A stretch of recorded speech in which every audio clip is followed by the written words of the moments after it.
Yarn chicken, yoke, two up, cuff down. Qu'est-ce que c'est que ces mots d'anglais qui envahissent notre monde du tricot francophone?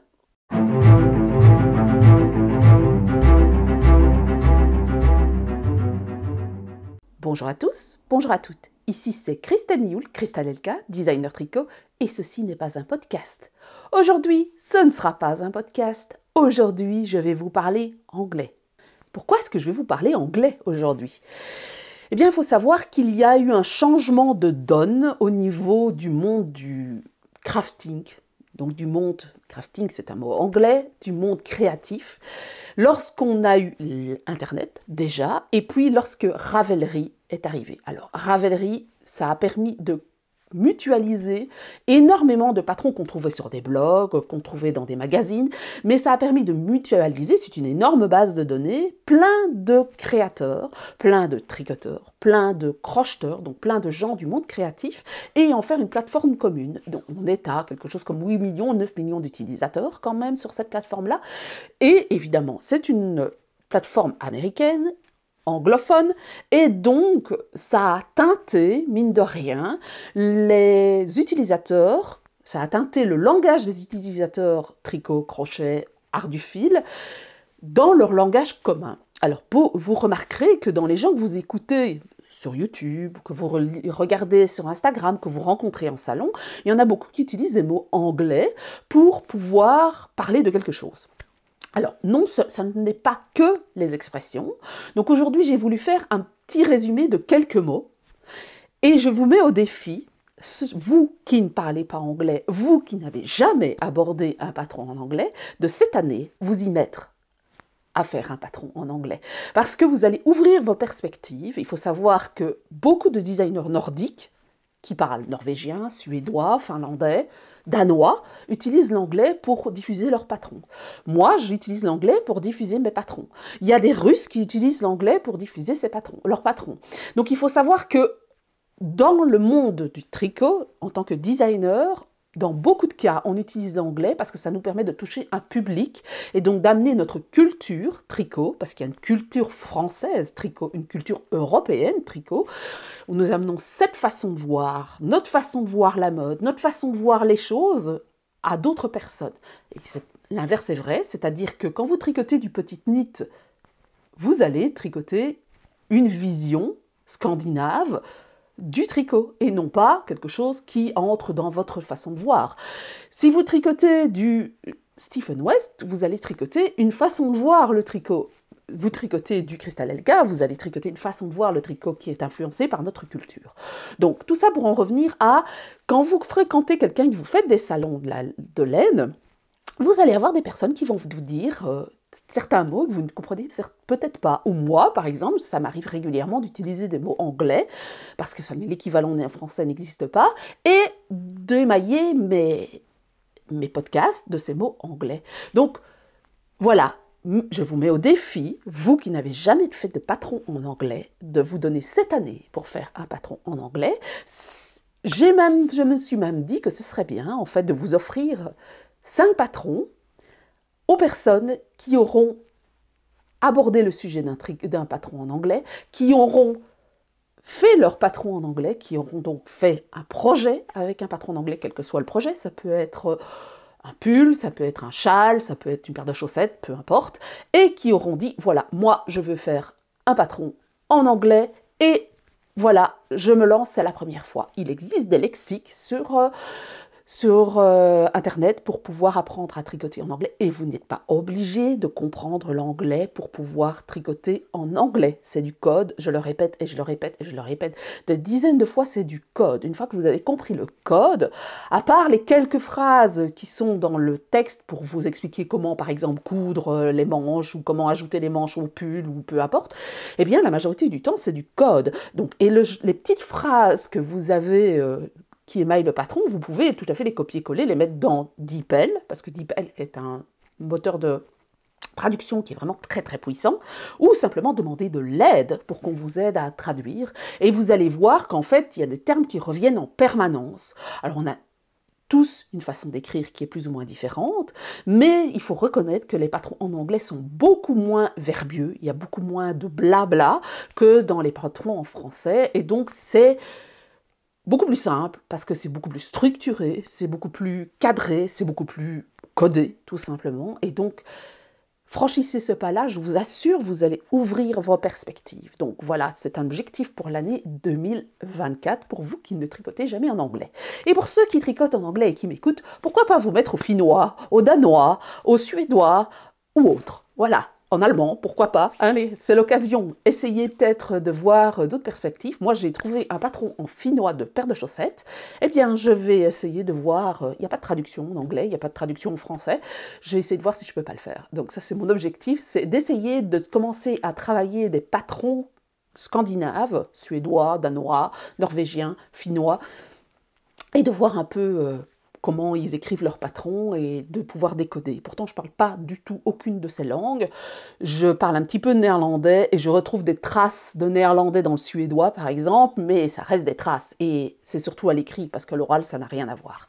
Donc voilà pour l'introduction de cette vidéo. Et aujourd'hui, je vais vous faire un petit lexique de termes utilisés en français, enfin qu'on utilise dans le langage français, mais qui sont en anglais. J'ai fait une vidéo sur knit, purl, etc. avec mon fils il y a quelques années, mais aujourd'hui ça va être plus les expressions que vous allez rencontrer chez les tricoteurs, chez les crocheurs dans le monde francophone. Commençons par LYS. Alors c'est quelque chose que vous n'allez pas entendre parce que c'est une abréviation, mais vous allez le lire régulièrement. LYS, c'est Local Yarn Store. Et ça, vous allez le rencontrer très souvent. Donc, c'est le petit magasin de laine du coin. Et souvent, il est associé brick and mortar. Pourquoi brick and mortar? C'est au contraire de online. Brick and mortar, brick et mortier. C'est quasiment du français. Hein. Ça veut dire des magasins en dur, des magasins qui existent dans la vie réelle et pas des magasins en ligne. Donc, vous avez LYS et brick and mortar que vous allez rencontrer régulièrement dans les forums en écrit ou sur des posts Instagram qui expliquent, voilà, c'est mon magasin de laine. Il y a d'ailleurs une journée du magasin de laine, LYS, une journée qui célèbre les magasins de laine partout dans le monde. Deuxième terme, indie, indie dyer, indie designer. Vous allez rencontrer ça très souvent et beaucoup utilisé, surtout chez les teinturières francophones. Pourquoi? Parce que indie, ça veut dire indépendant. Ça veut dire qu'on est freelance. Freelance, c'est aussi un terme anglais qui veut dire qu'on travaille pour notre propre compte et qu'on travaille en tant que consultant, en tant que personne qui a un contrat à un moment donné. Donc, on n'est pas lié par un contrat à durée déterminée, on n'est pas lié à une boîte particulière. Donc, on est quelqu'un qu'on engage par contrat. Donc, les indie dyers, ce sont des gens qui ont lancé leur boîte de teinture à la main et qui travaillent pour eux-mêmes. Et donc parfois, ils vont travailler, ils vont fournir des laines à des magasins de laine, mais ils travaillent pour leur propre compte. Un indie designer, ou plutôt un designer freelance, c'est quelqu'un comme moi, c'est-à-dire que je ne travaille pas pour une boîte de laine, je ne travaille pas in-house, donc dans la boîte de laine, dans la marque de laine, mais je travaille pour moi et parfois, soit je lance mes patrons seuls, soit j'ai des contrats avec des marques de laine, soit je fais des collaborations. Donc ça, le mot indie, vous allez le rencontrer très souvent et d'ailleurs, ça n'est pas que dans le monde du tricot, ni dans le monde de la laine, c'est aussi dans le monde de la musique, par exemple, les indies. Voilà, donc les musiques indie, si vous avez Spotify, ben, vous verrez qu'il y a parfois des sélections sur la musique indie. Ça veut dire indépendant, tout simplement, ça veut dire qu'on travaille pour notre propre compte. Un autre terme que vous allez rencontrer, c'est le terme sable. Je suis ensablé. Alors, ça n'a rien du tout à voir avec le sable. Ça, on pourrait s'imaginer quand même. On est dans des sables mouvants et on ne sait pas si on va en sortir, mais c'est pas tout à fait ça en fait. Sable, c'est stash acquisition beyond life expectancy. C'est-à-dire qu'on a tellement de laine que, de toute façon, quoi qu'il soit, quel que soit l'âge que l'on a, on terminera, on mourra et on aura toujours de la laine. C'est-à-dire qu'on a tellement de laine qu'il est impossible de la tricoter totalement et d'utiliser tout notre stock jusqu'à notre mort. Voilà. Donc les gens qui vous disent qu'ils sont ensablés, ça veut dire qu'ils ont tellement de laine qu'en fait, ils peuvent en donner parce que de toute façon, ils n'arriveront jamais à tricoter toute la laine qu'ils ont. Voilà ce que veut dire le mot stable. Stable. C'est pas stable. Sable. Et d'ailleurs, stash, ça veut dire stock. Un stash.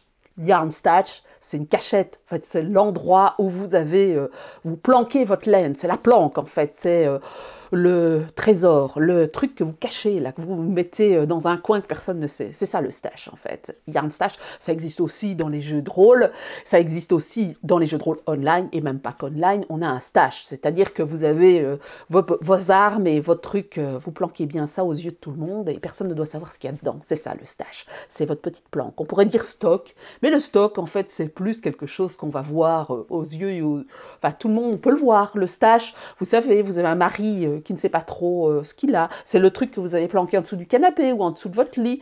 Vous savez, vous en avez partout dans la maison, c'est ça le stash. Parlons maintenant de cuff down et two up. J'en parle très régulièrement. Vous allez trouver ça régulièrement dans les sélections quand vous allez sur Ravelry et que vous choisissez une construction de chaussettes. Cuff down, cuff, c'est le bord-côte en fait. Vous pouvez utiliser ça pour le poignet, vous pouvez utiliser ça pour le bord des chaussettes. En fait, ça veut dire de la tige à la pointe. Donc, on tricote à partir de la tige jusqu'à la pointe de la chaussette. Cuff down. Donc, poignet, enfin, bord-côte, down, en bas. Voilà. Donc, ça veut dire tricoter de la tige vers en bas. Et two up, two, c'est orteil, up, et on monte. Donc, ça veut dire qu'on tricote de la pointe jusqu'au bord-côte. Donc ça, vous allez trouver ça très régulièrement dans les constructions de chaussettes et des francophones qui utilisent ce mode, enfin ce terme, et qui disent, voilà, moi je fais des two-up ou je fais des cuff-down. Autre petite chose, alors ça va pas être exhaustif aujourd'hui parce que c'est pas possible d'être exhaustif, mais par exemple, to frog. Je frog mon patron parce que j'en ai ras-le-bol. En fait, to frog, frog c'est une grenouille. Et c'est un terme, c'est une expression, donc on retrouve ça notamment dans Urban Dictionary, qui est un dictionnaire d'expressions urbaines, de verlan par exemple, si on pourrait dire en français. To frog, ça veut dire on en a tellement marre dans notre projet et on n'avance pas et on l'aime tellement pas qu'on le laisse de côté et on l'oublie. C'est ça, to frog. Et pourquoi to frog? Parce qu'en fait, votre projet, il vous dit repeat, repeat, repeat. Repeat, ça veut dire défais-moi, défais-moi, défais-le, défais-le. Et donc, ça ressemble vaguement au croissant d'une grenouille. Et donc, c'est pour ça qu'on dit to frog. Et vous avez la même chose dans le to ting. To ting, c'est l'inverse de knit. Vous avez un anagramme en fait. Et ça veut dire défaire maille par maille. Vous allez tricoter maille par maille. Et quand vous défaites maille par maille, vous tink. Je tink mon tricot, je défais maille par maille. Vous n'allez pas le défaire complètement, mais vous allez défaire jusqu'à ce que vous arriviez à votre erreur. Donc, to knit, K-N-I-T, to tink, T-I-N-K, c'est exactement l'inverse de to knit. Il y a d'autres termes que j'ai déjà utilisés, et là j'ai fait une vidéo sur le sujet, donc je ne vais pas revenir sur le sujet, je vais juste vous renvoyer vers ça parce que sinon ça va prendre des heures. C'est fingering, worsted, sport, lace. Tout ça, ce sont des dénominations d'épaisseur de laine que vous allez retrouver très régulièrement au niveau francophone. La fingering, la four-ply, parce qu'en fait, c'est une façon de classer les épaisseurs de laine. Donc, je vous suggère d'aller voir cette vidéo parce que ça vous expliquera un peu plus ce que c'est que la fingering, par exemple, parce que ça, c'est une question que j'ai eue très régulièrement sur ça équivaut à quoi la fingering? Parce que nous, on parle souvent en aiguille, mais en fait, on peut tout à fait tricoter une laine à layette, par exemple, qui est tricotée en 3 mm, vous pouvez la tricoter en 4 pour faire un châle. Mais le 4, c'est aussi pour des laines, ce qu'on appelle decay, c'est-à-dire des laines épaisses, plus épaisses pour faire un pull. Donc, la classification en aiguille, elle n'est pas très très juste. Je trouve que la classification en fingering, lace, etc. est quand même un peu plus judicieuse que la classification par aiguille, parce qu'une laine à layette, par exemple, vous pouvez la tricoter en 2,5 ou en 2,25 pour faire des chaussettes, comme vous pouvez la tricoter en 4 pour faire un châle. Une autre petite chose, c'est cal, m-cal, etc. En fait, cal, ça veut dire knit along. Ça veut dire tricoter ensemble. Cal avec un C, ça veut dire crocheter ensemble. Vous allez rencontrer ça très souvent dans le monde francophone. On fait un cal. D'ailleurs, j'ai mené un cal, Mystery Cal, MKL, dans le cadre du jardin d'hiver. Donc Mystery, c'est vous allez tricoter ensemble un projet mystérieux. Vous rencontrez ça très souvent. Je suis en train de faire un cal, un tricoter ensemble, refresh your stash, donner un petit coup de neuf à votre stash. Donc, cal, vous allez rencontrer ça très souvent. Il y a même maintenant des MYAL, Mystery Yoke Along. Alors, je vais vous expliquer ce que c'est qu'un yoke juste après. Donc, vous allez avoir ça, c'est un terme qu'on utilise et qui est passé dans le langage commun, tricot, des personnes qui font des cafés tricot, qui sont beaucoup sur Internet, qui tricotent ensemble, on fait des cals. Alors ça peut être à propos d'un seul patron, ça peut être à propos d'une laine, ça peut être à propos de plein de justifications, à propos d'un designer par exemple, un cal Stephen West, un cal Sari Nordlund, un cal, je ne sais pas, ça peut être... il y a un thème en fait en général au cal, et vous allez tricoter ensemble. Par exemple, Srepios, qui est une marque de laine qui fait souvent des cals, C-A-L, en crochet, avec une designer qui est, je pense, Tatiana Lubciancic. Alors, je le prononce très mal, mais elle fait souvent des couvertures et vous avez le matériel pour pouvoir faire cette faute de couverture. Et au fur et à mesure, vous allez avoir le patron qui va...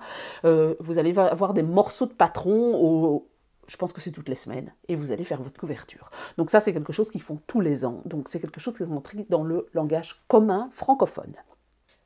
Parlons de Yarn Chicken. Alors, Yarn Chicken, j'ai dû chercher, parce que j'ai dû chercher longtemps l'explication de Yarn Chicken. To play Yarn Chicken, c'est-à-dire jouer à Yarn Chicken. C'est quoi d'abord Yarn Chicken? En fait, c'est quand vous vous retrouvez face à, vous voulez faire un pull, par exemple, et vous avez 3 écheveaux de 400 mètres, et vous vous dites, je ne suis pas certaine d'avoir assez, parce que le patron demande 3 écheveaux de 400 mètres, ça fait 1200 mètres, le patron demande 1260 mètres, par exemple, et vous dites, je vais voir, je vais essayer, on va voir, je joue à Yarn Chicken, c'est-à-dire que vous allez savoir que vous risquez à un moment donné de ne pas avoir assez de laine, mais vous vous lancez quand même. Alors, d'où vient l'expression? Apparemment, ça viendrait d'un ancien film qui s'appelle Rebel Without, je ne sais plus quoi, enfin un film. En fait, dans le film, qu'est-ce qui se passe? C'est que vous avez 2 jeunes qui montent dans une voiture et qui font la course jusqu'en haut d'une falaise, dans 2 vieilles voitures, et qui vont jusqu'à une falaise. Et le but, c'est de jeter jeter les voitures par-dessus bord, en fait, au-dessus de la falaise. Alors, le jeu stupide des jeunes, hein, mais le but, c'est de chercher un petit peu à qui aura un peu l'énergie, la force, les nerfs, pour ne pas dire autre chose, d'aller jusqu'au bout, jusqu'à la dernière minute avant de sauter de la voiture, avant que la voiture ne tombe dans le vide. Et le premier qui sort de la voiture s'appelle Chicky, donc c'est-à-dire c'est une poule mouillée en clair. Donc en clair, voilà, d'où viendrait l'histoire, c'est que Chicky c'est une poule mouillée et jouer Yarn Chicken, c'est un petit peu jouer avec les nerfs vous voyez. Donc ça viendrait de là en fait, jouer chicken, to play chicken, c'est qui va pouvoir aller jusqu'au bout du bout jusqu'à se sauver, réussir à sauver la vie, mais vraiment à l'extrême limite. Alors c'est un jeu très stupide, on est d'accord, et quand il s'agit de laine, il n'y a pas la vie de quelqu'un qui est en jeu, mais voilà d'où vient l'expression de Yarn Chicken. Donc to play Yarn Chicken, c'est soit de vous gagner, alors c'est vis-à-vis de vous-même hein, que vous mettez au défi c'est soit de vous gagner face à la laine, soit de vous perdez. Alors vous perdez parce que vous n'avez pas assez de laine pour finir votre projet, soit de vous gagnez et il vous reste quelques fils, 1 mètre, 2 mètres de fil, et là vous avez gagné.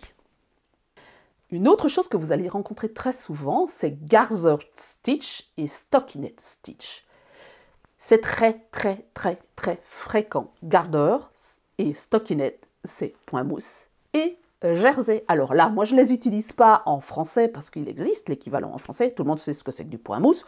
Tout le monde sait ce que c'est du jersey. Et donc vous allez régulièrement rencontrer quand même Stockinette Stitch. Alors STST, souvent en abréviation. vous allez rencontrer ça, les gens qui disent « moi je fais du STST », ça veut dire « je fais du jersey ». Alors il existe, moi je ne l'utilise pas parce que comme il existe l'équivalent en français, j'utilise le mot français pour parler de ça. Encore un terme, enfin 3 ici, WIP, W-I-P, F-O et U-F-O. Alors, c'est quoi un WIP? C'est a work in progress, c'est-à-dire c'est votre tricot que vous avez, enfin, c'est votre en cours. Là aussi, je n'utilise pas ça, moi. Quand je parle en français, j'utilise le mot en cours. FO, c'est Finished Object, c'est votre projet terminé. Et UFO, c'est votre projet non terminé. Alors, on le considère différemment de WIP. Pourquoi? Parce que c'est un UFO, c'est un projet que vous n'avez pas terminé, mais vous n'êtes pas en cours de le tricot. Donc, c'est un peu quelque chose que vous oubliez dans votre panier. En fait, un UFO. Un UFO, c'est aussi un objet volant non identifié, mais ce n'est pas la même chose. Encore un terme, Vanilla Socks. Alors pourquoi Vanilla Socks? Vanilla, c'est vanille. Eh bien, c'est une référence au... Voilà, je ne vais pas le dire parce que sinon je vais me faire censurer par YouTube. Voilà, vous avez le vanille et puis vous avez à côté tout ce qui est sadomasochisme, etc. Donc, les Vanilla Socks, c'est quelque chose qui se rapporte à ça, c'est-à-dire que c'est très gentil. Voilà, vanille, quoi, en clair. C'est gentil, quoi. Ce sont des chaussettes sans complications. C'est souvent des chaussettes avec pas une construction complexe. C'est une chaussette avec que du jersey, pas de pointe texturée. Ce sont des chaussettes toutes bêtes, toutes connes, avec une pointe, un talon, des constructions basiques et surtout du jersey en rond. Et donc, vous allez faire des Vanilla Socks. Et pour terminer, alors là c'est plutôt pour les personnes qui savent faire de la brioche, quand on ne traduit pas, vous allez retrouver, et là vous allez l'entendre, parce que l'abréviation ça se lit, mais en fait la personne qui a remis la brioche au goût du jour, c'est Nancy Merchant, et elle a fait des termes, BRK, qui veut dire brioche endroit, le point endroit sur le point brioche, BRK, brioche on it, donc brioche endroit, elle appelle ça bark. Bark, ça veut dire aboyer. Donc, you bark, c'est-à-dire vous aboyez, vous allez tricoter de la brioche endroit. Et elle a fait BRP, brioche pearl, brioche envers. Ça s'appelle burp. Alors, burp, c'est quoi? C'est roter. Donc, quand vous allez entendre certains podcasts, notamment en anglais, ou alors vous allez le lire carrément dans certains texte, c'est bark and burp. Alors, ça se réfère au point brioche, ça veut dire brioche endroit et brioche envers. Et voilà, j'en ai terminé sur mon petit lexique anglophone. Donc, je vous incite à aller voir la vidéo sur l'anglais que j'ai fait, la vidéo sur les laines que j'ai faite aussi. Et allez-y, lancez-vous. C'est l'occasion, je vous assure et je vous répète que vous ouvrez de nouvelles perspectives en commençant à tricoter en anglais. Petit aparté, j'en suis à ma conclusion. Je voulais parler de ça aujourd'hui parce que je n'ai pas prévu de podcast avant un petit temps et il sera peut-être un peu tard de vous en parler. Je répéterai de toute façon et je répéterai ce qui va venir dans les événements. Je vais vous parler des événements qui vont arriver dans ce trimestre. Donc jusqu'au... Allez, plus qu'un trimestre, on va dire quadrimestre parce qu'on va inclure le mois d'avril aussi. Le 10 février, je serai au magasin sur un fil à Orsay. Je vous communiquerai de toute façon, Cécile communiquera de toute façon sur le sujet. Il n'y aura pas d'atelier pour ce pop-up store-là, mais si vous voulez venir me rencontrer, je serai à Orsay le samedi 10 février. Je serai ensuite à Malakoff le 16 et 17 mars. J'exposerai ma laine, mais je donnerai 2 ateliers. Je donnerai un atelier sur des finitions de pro et un atelier sur la brioche basique. Donc, si vous avez envie de vous inscrire, je vous mets les coordonnées ici en dessous. Les inscriptions pour les ateliers sont ouvertes. Donc, 2 ateliers tous les 2 le matin, samedi de 10h30 à 13h30 et dimanche de 10h30 à 16h30. Alors, attention, les ateliers n'ont pas lieu sur l'endroit où il y a l'exposition, c'est-à-dire qu'ils sont un peu ailleurs. Donc, si vous prévoyez de venir au salon, n'oubliez pas de venir un peu à l'avance parce que sinon vous allez être embêté parce que je pense qu'il y a 5 minutes de marche entre l'endroit où on mène les ateliers et l'endroit où il y a l'exposition, enfin là où il y a la laine, où il y a le salon. Donc si vous voulez me rencontrer par contre, vaudra mieux venir l'après-midi parce que je ne serai pas présente sur le site forcément, puisque je serai en train de donner les ateliers. Il y aura des personnes pour m'aider, mais moi je ne serai pas là. Donc si vous voulez me voir, c'est plutôt l'après-midi samedi et l'après-midi dimanche. Ensuite, je serai en Suisse du 5 au 7 avril au Swiss Yarn Festival, à plus ou moins 20 km de Zurich. Donc pour les Suisses qui habitent pas loin, je serai là, même les Allemands, hein, les Français qui n'habitent pas loin, je serai présente du 5 au 7 avril en Suisse. Je ne donnerai pas d'atelier, mais j'aurai ma laine. Et pour terminer, le 27 et 28 avril, je serai en Alsace, au festival Bretzlen à Rittershofen, donc en Alsace, pas loin de la frontière allemande. Comme l'année dernière, je donnerai 2 ateliers, mais là, les informations sont à venir, j'en parlerai. De toute façon, tout sera sur mon site internet. Vous n'aurez qu'à cliquer sur les liens, je mettrai les dates, et vous cliquez et vous avez accès aux ateliers que je vais donner de toute façon. Donc voilà pour les 4 prochaines dates qui arrivent. Il y a encore des dates qui vont arriver en mai, et puis d'autres salons où je n'ai pas encore la certitude que je serai présente, puisqu'on n'a pas encore donné confirmation. Mais pour les 4 mois qui viennent, il y aura 4 possibilités de m'en rencontrer en vrai, 2 fois près de Paris, 1 fois en Alsace et 1 fois en Suisse. Je termine cette vidéo. N'oubliez pas de vous abonner si vous avez envie de vous abonner. Alors, j'arrive bientôt à 10 000 abonnés. Je vous prépare une petite chose pour les 10 000 abonnés. Il y aura des surprises, il y aura des cadeaux. C'est en cours de conception, hein. On va voir un peu comment la chaîne va évoluer. N'hésitez pas à partager si vous avez envie de partager, à commenter si vous avez envie de commenter, comme d'habitude.